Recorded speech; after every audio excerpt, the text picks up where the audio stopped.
Hello दोस्तों, स्वागत है आपके अपने YouTube channel study MCQ 1M पर। आज हम देखने वाले हैं बिहार दरोगा थर्ड एडिशन यानी ज्ञानधारा द्वारा जो प्रकाशन है, ज्ञान बिंदु का बुक है, इसे आज हम देखेंगे। इसमें हम 1275 जो SI का एग्ज़ाम जो हुआ था उसमें PT का क्वेश्चन देखेंगे।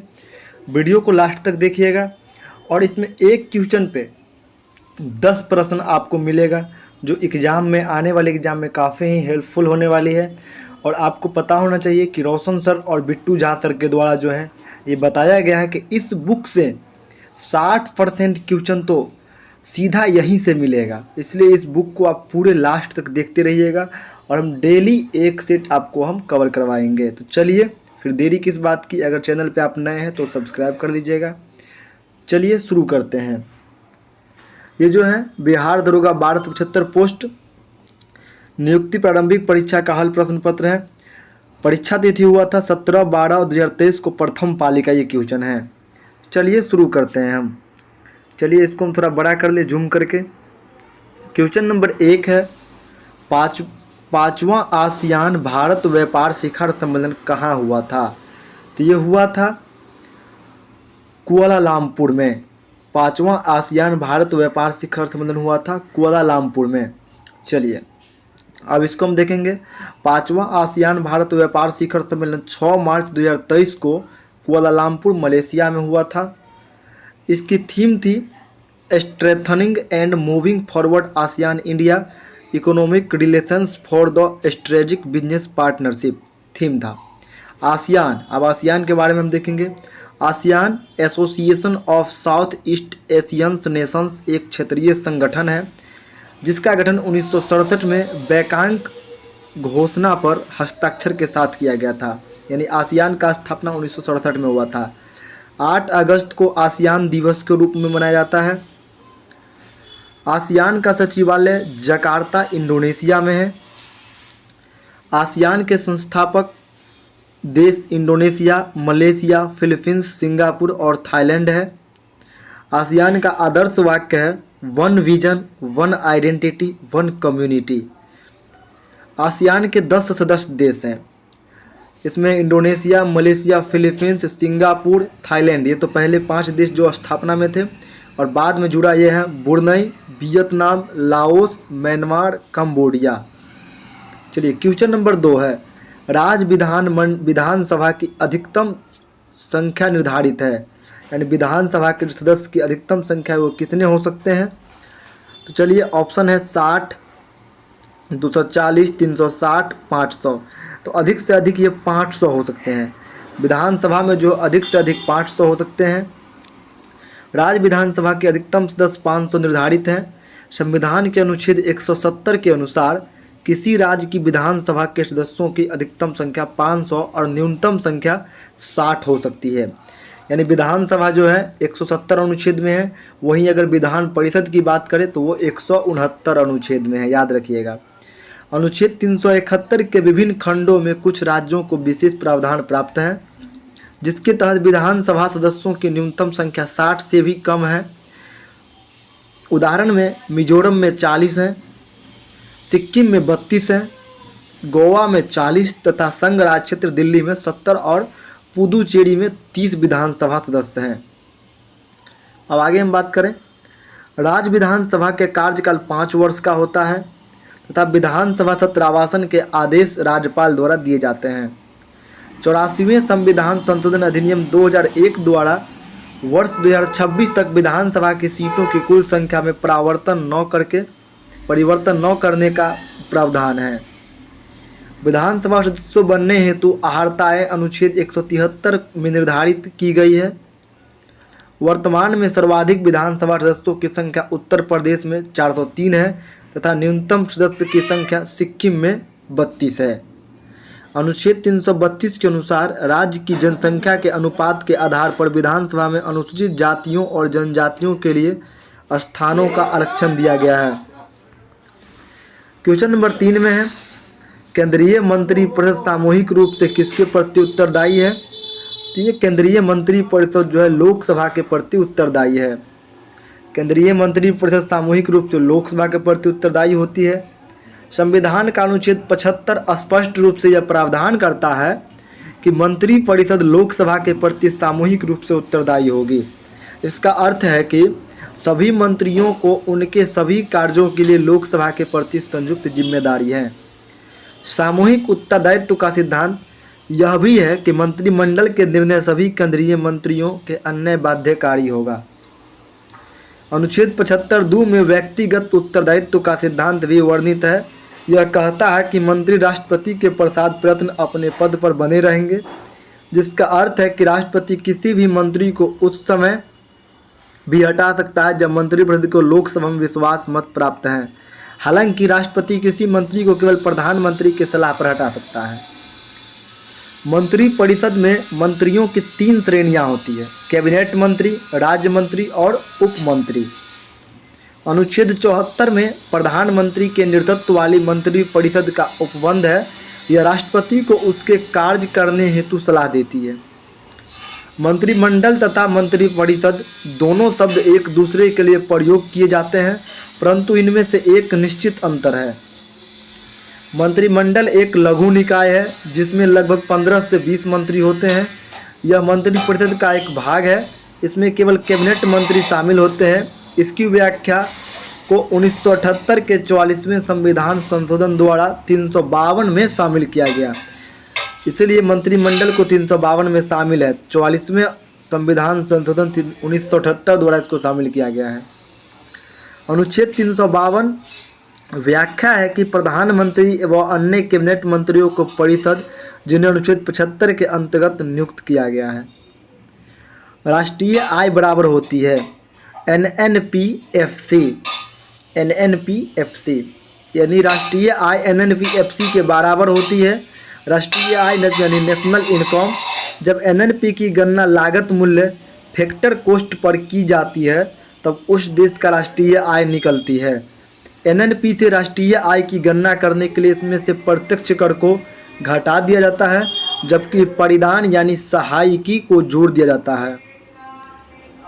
राष्ट्रीय आय बराबर होता है निवल राष्ट्रीय उत्पाद माइनस अप्रत्यक्ष कर प्लस सहायिकी यानी national income equal to NNP minus indirect tax plus subsidies. संघीय कार्यपालिका में शामिल नहीं है। संघीय कार्यपालिका में भारत के नियंत्रक एवं महालेखा परीक्षक शामिल नहीं है। राष्ट्रपति, प्रधानमंत्री, महान्यायवादी शामिल है। भारतीय संघ की कार्यपालिका का निर्माण राष्ट्रपति, उपराष्ट्रपति, प्रधानमंत्री एवं महान्यायवादी से मिलकर होती है। संविधान के भाग 5 के अनुच्छेद 52 से 78 तक संघ की कार्यपालिका का वर्णन है। संसदीय व्यवस्था में कार्यपालिका अपनी नीतियों एवं कार्यों के लिए विधायकों के प्रति उत्तरदायी होती है।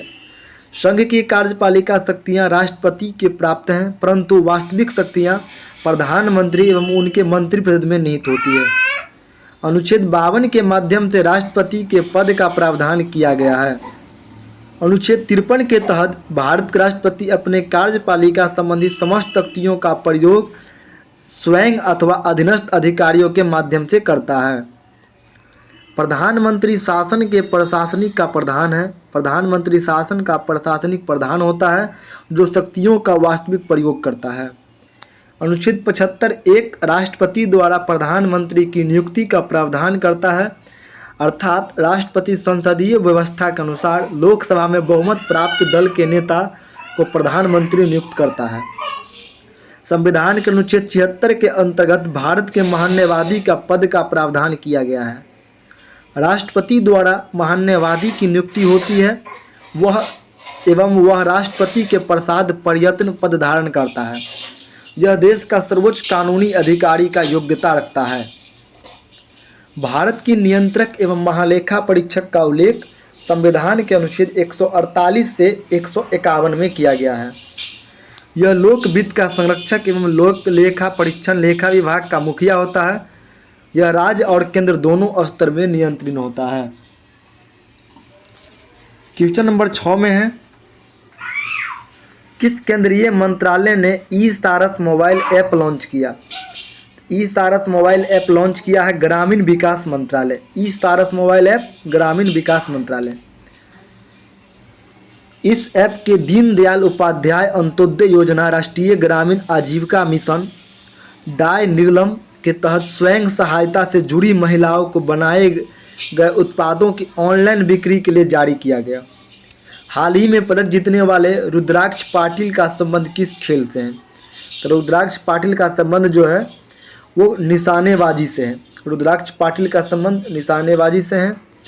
अन्य खेल संबंधित खिलाड़ी निशानेबाजी से हैं अभिनव बिंद्रा, मनु भाकर, श्रेयसी सिंह, गगन नारंग, अंजलि भागवत, सौरभ चौधरी, अपूर्वी चंदेला, राही सरनोबत, अवनी लखेरा इत्यादि, ये सभी निशानेबाजी से हैं।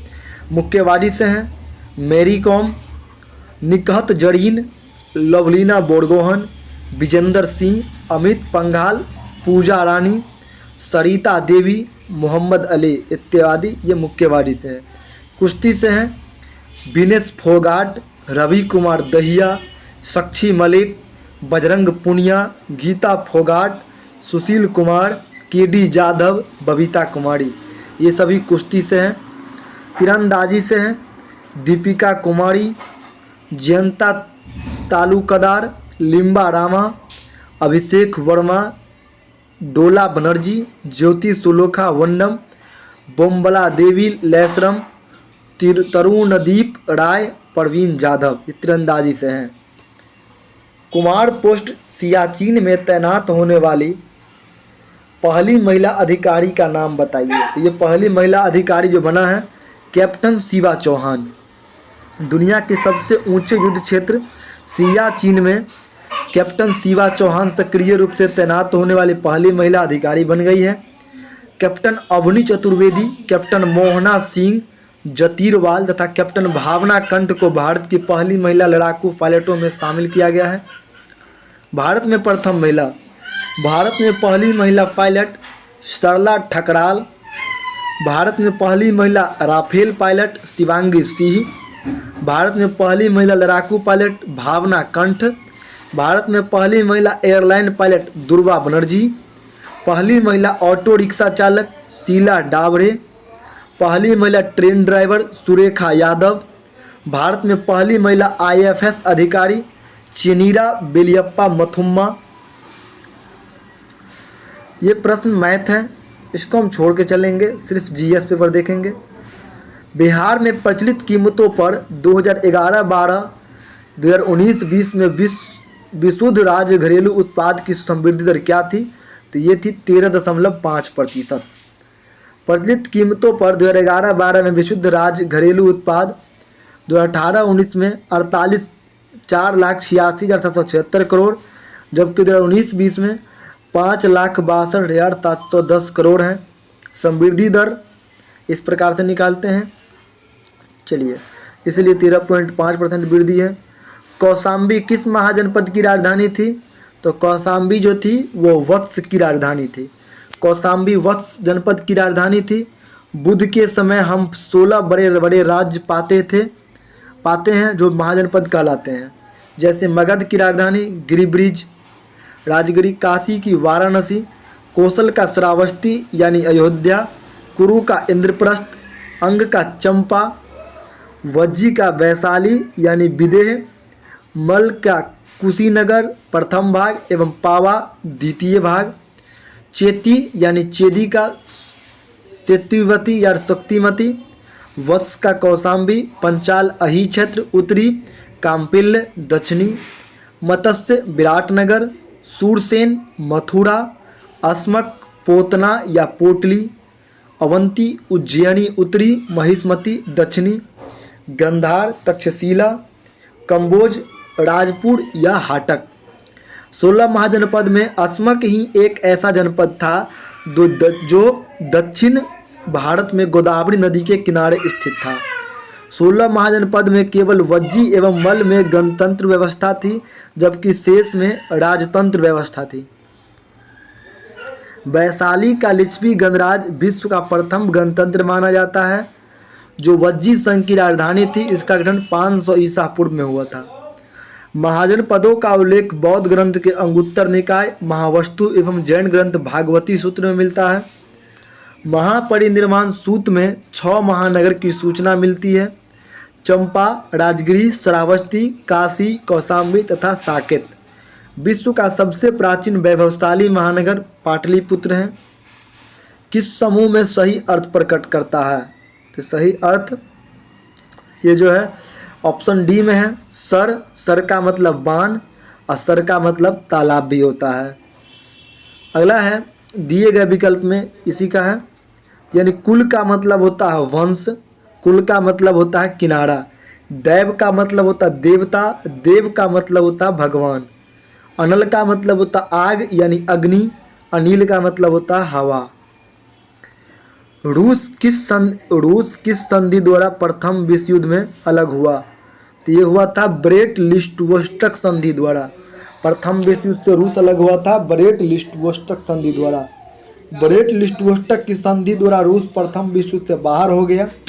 ब्रेट लिस्टवोस्टक की संधि 3 मार्च 1918 को रूस की नई राजधानी बोल्शेविक सरकार और जर्मनी या केंद्रीय शक्तियों जर्मनी, ऑस्ट्रिया हंगरी, ओटोमान साम्राज्य बुल्गारिया के बीच हस्ताक्षरित एक अलग संधि थी, जिसने प्रथम विश्व युद्ध में रूस को भागीदारी को समाप्त कर दिया। 2 महीने की बातचीत के बाद जर्मनी नियंत्रित ब्रेट लिस्टवोस्टक में संधि पर हस्ताक्षर किया। संधि के अनुसार सोवियत संघ रूस ने मित्र राष्ट्रों के प्रति शाही रूस की सभी प्रतिबद्धताओं को पूरा नहीं किया और पूर्वी यूरोप और पश्चिमी एशिया में 11 राष्ट्र स्वतंत्र हो गया। यह संधि रूस के लिए बहुत अपमानजनक संधि थी।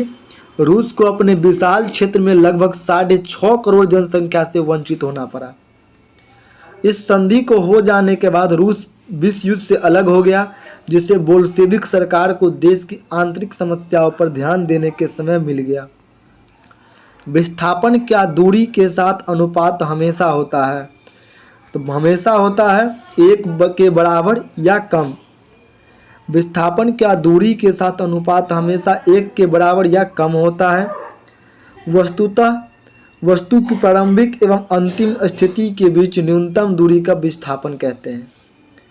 विस्थापन 6 मीटर, दूरी 15 मीटर, यानी विस्थापन एवं दूरी के बीच संबंध दूरी बराबर 1 विस्थापन। द्वार कोशिकाओं में जब जल अंदर जाता है तो वह फूल जाती है और रंध्र का छिद्र हो जाता है, इसे कहते हैं खूल। द्वार कोशिकाओं में जब जल अंदर जाता है तो वह फूल जाती है और रंध्र के छिद्र खुल जाता है। द्वार कोशिकाओं में जल का प्रवेश द्वारा कोशिकाओं के खोलने में सहायता प्रदान करता है। इसके परिणाम स्वरूप गार्ड सेल सुषुप्त हो जाता है। रक्षक कोशिकाओं से पानी का रिसाव रक्षक कोशिकाओं को बंद करने में सहायता प्रदान करता है। इसके बाद गार्ड कोशिकाओं शिथिल हो जाती है। जब रक्षक कोशिकाओं में जल डाली जाती है तो कोशिका फूल जाती है, जिससे रंध्र खुल जाते हैं। जब रक्षक कोशिका शिथिल हो जाती है तो रंध्र बंद हो जाती है। सरकार द्वारा लगाई गई रुकावटों व प्रतिबंध को हटाना कहलाता है उदारीकरण। व्यापार के उदारीकरण से व्यवसायियों को मुक्त रूप से निर्णय लेने की अनुमति मिली है कि वे आयात व या निर्यात करना चाहते हैं। सरकार पहले की तुलना में कम नियंत्रण करती है, इसलिए उसे अधिक उदार कहा जाता है। कांगड़ा लघु चित्रकला किस राज्य में बनाई जाती है? तो ये हिमाचल प्रदेश में बनाई जाती है। कांगड़ा लघु चित्रकला, कांगड़ा चित्रकला कांगड़ा की सचित्र कला है, जिसका नाम कांगड़ा हिमाचल प्रदेश के नाम पर रखा गया है, जो एक पूर्व रियासत थी जिसने कला के संरक्षण दिया था। यह 18वीं शताब्दी के मध्य में बसहोली चित्रकला की शैली के लुप्त होने के साथ प्रचलित हो गया। कांगड़ा चित्रकला का मुख्य केंद्र गुलेर, बासहोली, चांबा, नूरपुर, बिलासपुर और कांगड़ा है। अब सामूहिक रूप से पहाड़ी चित्रकला के रूप में जानी जाती है, जो उस शैली को सम्मिलित करती है जिसे 17वीं व 19वीं शताब्दी के बीच राजपूत शासकों द्वारा संरक्षित किया गया था। कांगड़ा के चित्रकारों ने पीले, लाल और नीले रंग जैसे शुद्ध रंगों का उपयोग किया और ये 200 साल के बाद भी अपनी चमक बरकरार रखे हुए हैं।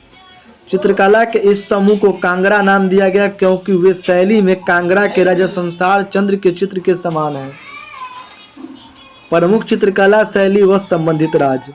बिहार का चित्रकला है मधुबनी, मिथिला, पटना कलम, मंजूषा। उत्तर प्रदेश का चित्रकला है चौका पूर्णा, सोन रखना, चिकनकारी। झारखंड प्लस बिहार का चित्रकला है जादू पटिया। पश्चिम बंगाल का चित्रकला है कालीघाट और अल्पना। हिमाचल प्रदेश का चित्रकला पहाड़ी, गुलेर, कांगड़ा। मध्य प्रदेश की चित्रकला है सुरैती, नैरता, मोड़ते, तिलंगा।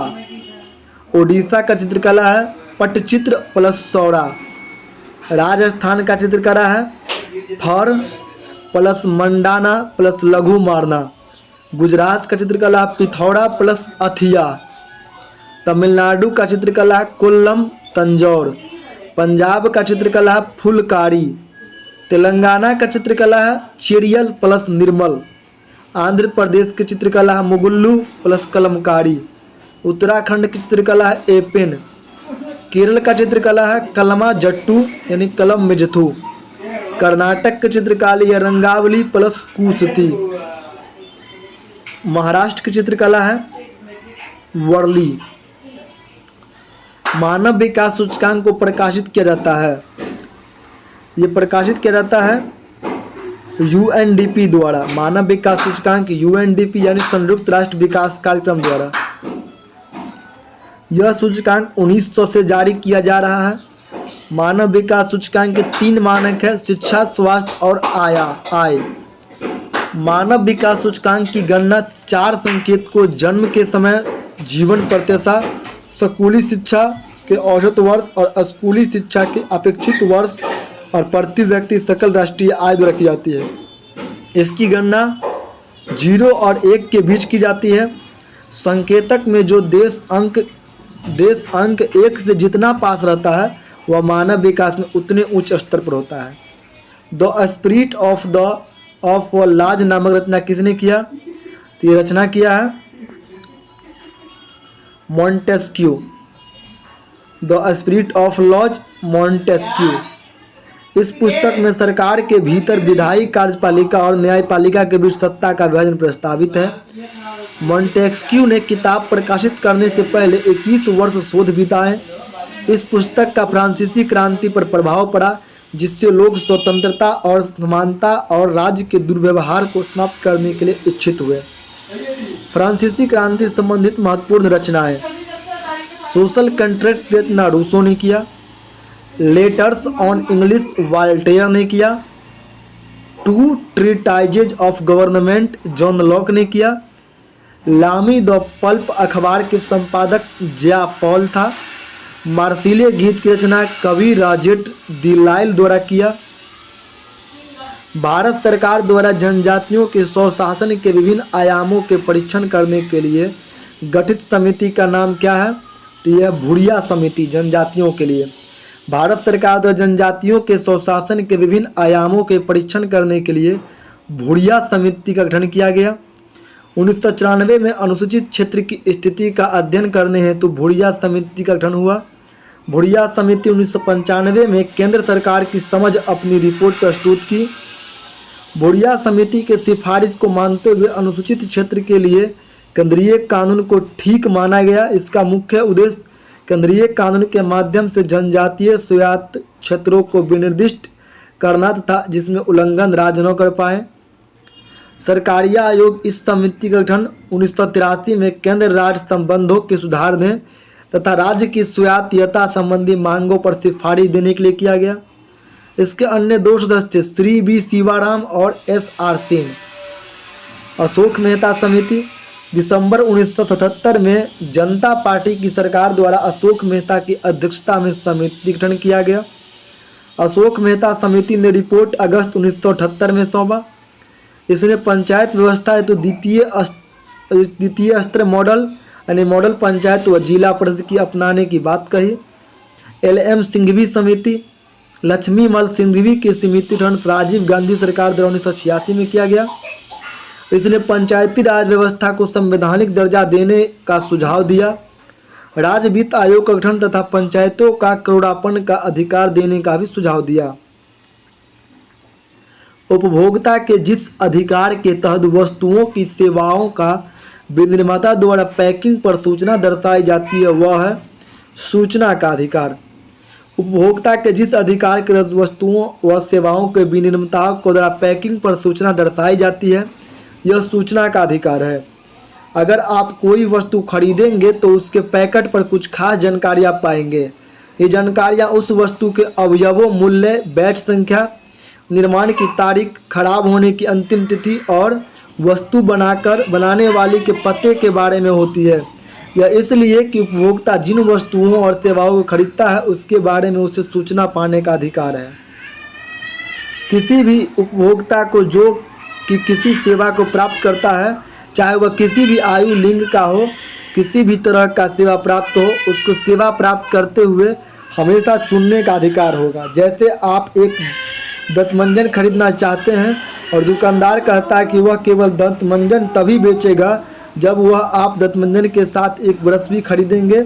अगर आप ब्रश खरीदने के इच्छुक नहीं हैं तब आपके चुनने का अधिकार का उल्लंघन हुआ।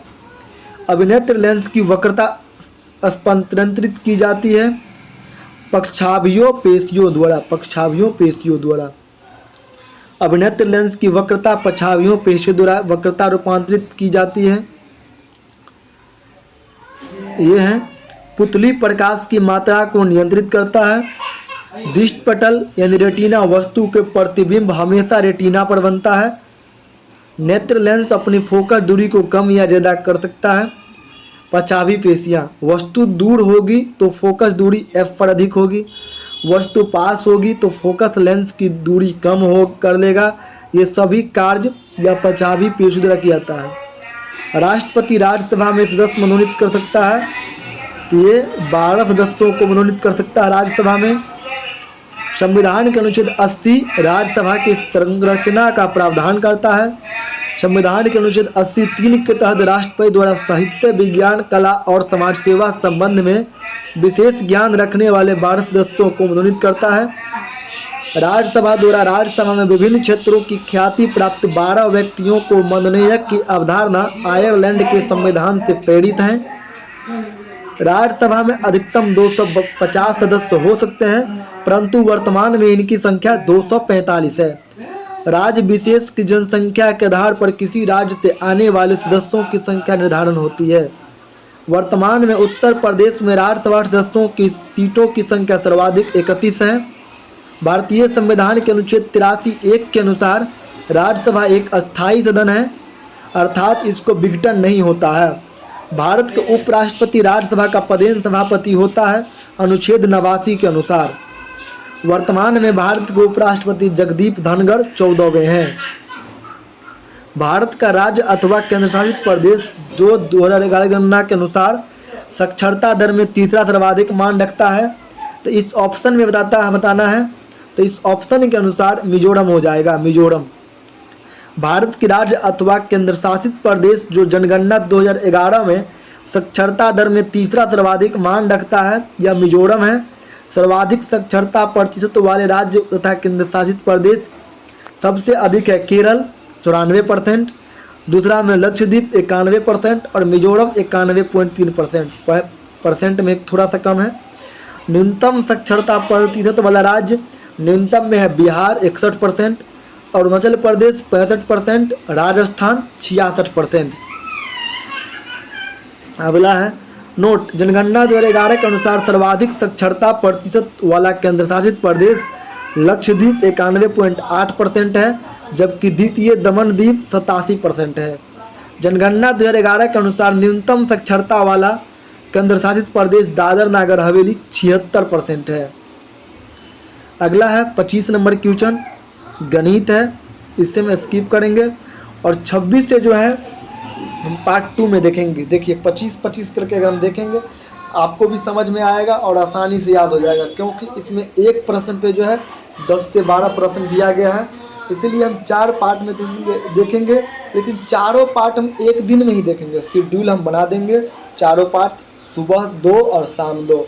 इसलिए आप लोग ज़रूर वीडियो को लास्ट तक देखिएगा। चैनल पे नए हैं तो सब्सक्राइब कर लीजिएगा। अगर दरोगा की तैयारी करते हैं तो सेट जरूर मारिएगा। चलिए धन्यवाद, मिलते हैं अगली वीडियो में, तब तक के लिए चैनल में बने रहें। जय हिंद, जय भारत।